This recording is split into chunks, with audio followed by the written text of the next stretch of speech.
to the new government discovering that reality. Speaker. Simon O'Connor. Madam Speaker, I'm really pleased to take a call on this address and reply debate. And can I acknowledge you as Assistant Speaker? Congratulations on your role, and to Adrian Urarafe as well. But particularly to you, Madam Speaker, I thought we had a very positive working relationship on the Health Committee. And perhaps if I could put it this way, that I suspect both of us will miss working on that committee. Can I acknowledge the Deputy Speaker as well, and of course the Speaker himself, to Trevor Mallard, or now the Right Honourable Trevor Mallard, for taking the role. But as I begin this speech, it's really, and I think as is appropriate, to turn to the people of Tamaki and to thank them for, in fact, first and foremost, an incredible party vote response. Tamaki's as blue, and they turned out in droves, and my thanks to all those people in the electorate who supported the National Party, and thanks too that they took the opportunity to tick the box twice and include me in that, and very pleased to be returning to this House for my third term. The people there in Tamaki are quite remarkable, and in one element of it, it doesn't matter if they're in St Heliers or Glen Innes, Oraki or Glendowie, very quick to give their thoughts and opinions on things, and that's actually quite a refreshing thing for a local MP. I never go to bed or wake in the morning worrying or wondering what the people there think. So they are disappointed, which will be no surprise, that we were not able to negotiate our way to government. We certainly were able to bring an enormous vote overall. In fact, I think one of my colleagues was telling me earlier today, actually, the same numbers effectively voted national this time as they did back in 2014. We just weren't able to quite pull it over the line. But I'm relishing the opportunity to be in opposition. Not wanting by any means, but you relish the chances that you're given. I'm one of these sort of, it doesn't always go well with my theology, but actually a bit of a fatalist, that actually, it is a bit like shooting fish in a barrel. It's proving quite amusing. It's like chasing people in the north around the bush.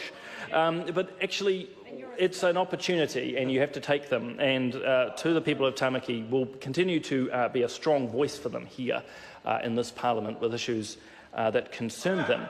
But also to, we're coming to that. You're going to really like this one, Shane. Absolutely, it's just going to go on and on. But also to take the role of opposition and hold this government to account. And this now is for Shane Jones. But of course, we are replying to the speech from the throne, and it would be remiss of me not to acknowledge, as this House did today, in fact, quite remarkable, this House was completely united in affirming its support for the Queen and the monarchy of New Zealand. I think it's fantastic, particularly for anyone here who understands democracy and good governance, as is often spoken by me in the House. But I do want to acknowledge Prince Harry and Meghan Markle for their engagement. This is indeed an exciting time, and I would want to echo the sentiments of some people today that they should be invited down here as quickly as possible. For perhaps newer members of the House won't realise, but actually the tourist potential of when we have the royal family down here is huge. There was a Select Committee report, I think about 2 years ago, which highlighted sort of a tenfold increase in the likes of spending and visitors to this country when we bring members of our royal family down here. So I think it's fantastic. And just continuing the theme for Shane Jones's sake now, I want to congratulate Her Majesty herself and Prince Philip on their 70th wedding anniversary, which, as that honourable member will know, was on the 20th of November. 70 years, their platinum jubilee. The member opposite was there. The member opposite may well have been there. I won't quiz him. We're not in oral question time. Look, I'm only coming up to 1 year married, and I just note that if Rachel and I do reach the platinum anniversary, it'll be in the year 2086. Could be a long time. Look, those matters aside, we now have a government that really has no idea what it's doing. And the previous member who just resumed his seat, I think quite eloquently, touched on a number of the problems. And really what we have here is a bunch of people, and I'm talking now about Labour, Greens, New Zealand First, who campaigned in poetry, but are now having to govern in prose.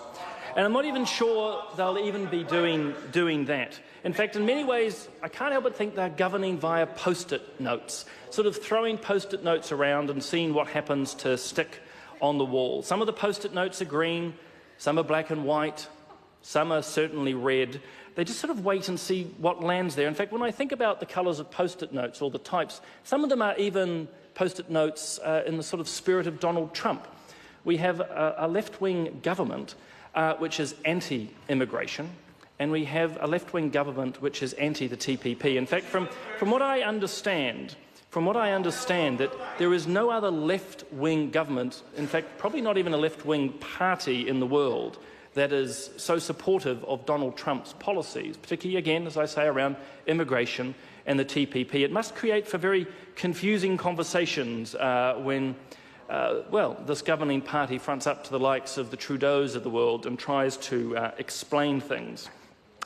I was very pleased to pick up the corrections portfolio, and I think for me it illustrates one of the problems this government's already running into. We've had the, now former spokesperson and now minister, talk about reducing the prison population by 30%, very lofty goals. The problem is a few weeks in, there are absolutely no details on how this will be achieved. And as a number of people already around the country are asking me, how can a government that professes to be tough on crime, and we've heard that from the Minister of Police, we've certainly heard it from the Minister of Justice, how can they be tough on crime and at the same time be reducing the prison population by simply not releasing people into the community? And I've been at pains already to point out to the House, not in this speech, but in some of my questions, that most people, over 70%, in fact over 75% of people in our prisons are there for violent offences. Violent offences. It's one of those myths out there that we're actually locking people up for drug offences. Well, by and large, we're not. Well, actually, no, we can't do the math. So we already here have the illustration of the problems. We have the Ministry of Justice yell out, it's 30%. No, it's 25% of people in prisons are there for non-violent activities. But that member's government's wanting to release 30%. So, I'll leave people to do the math there. Look, also very pleased to take up the chairship of the Foreign Affairs Select Committee. I'm not going to go into detail there, but obviously a fascinating area, along with defence and trade. But I do want to use the last couple of moments to touch on a couple of other critical areas, and the main one's actually around education and the push to close the partnership schools, or the korohaurua, sometimes inaccurately known as partnership schools. I want to put on the record that these schools are remarkable. I've had some engagement with a number of them. In fact, a couple of weeks ago I was at a huge gathering called Trust Live, pulling students, teachers and the community together to celebrate. What is achieved in these schools for these young people is remarkable. It has turned lives around. And members who have been in this House a little while will know this, particularly those of us who sat through the Select Committee process. It was people, often from those communities they say they represent, and it's general, but it is the Pacific and Māori communities, lower socio-economic groups within European New Zealanders, who are crying out for this. And now they're seeing the results, and it's absolutely remarkable, but equally sad that this government is looking to shut those down. It's very representative to me of a one-size-fits-all approach, which always fits very well with the left wing. One size fits all, and come hell or high water, you will, sorry, Madam Speaker, people will fit that. They will be made to fit that. It probably suits their union mates, particularly in the education sector, that will not deign any opportunity for someone to work outside their model lest it show them up. But I think it is absolutely sad that young people in New Zealand, particularly on the periphery, are going to lose an opportunity here.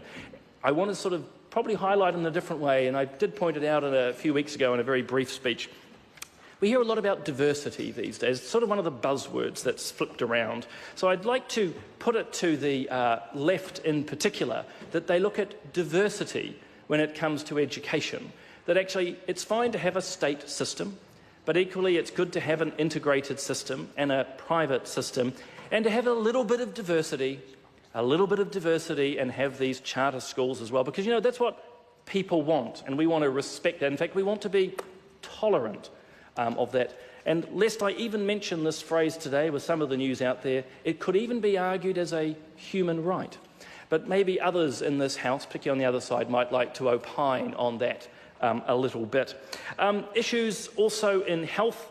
I welcome or congratulate the new Minister, worked with Dr David Clark on the Health Committee. He has a huge road ahead of him. So much has been promised. How that's going to be fulfilled leaves many many questions, and I am particularly disappointed that somehow this falsity of something called medical marijuana has been put forward as some great priority in health when one can think of so many other things which are going on. And on that, my time is up. But congratulations again, Madam Speaker. Madam Speaker. This is a split call. Honourable Julianne Genter. Tēnā koe, Madam Speaker.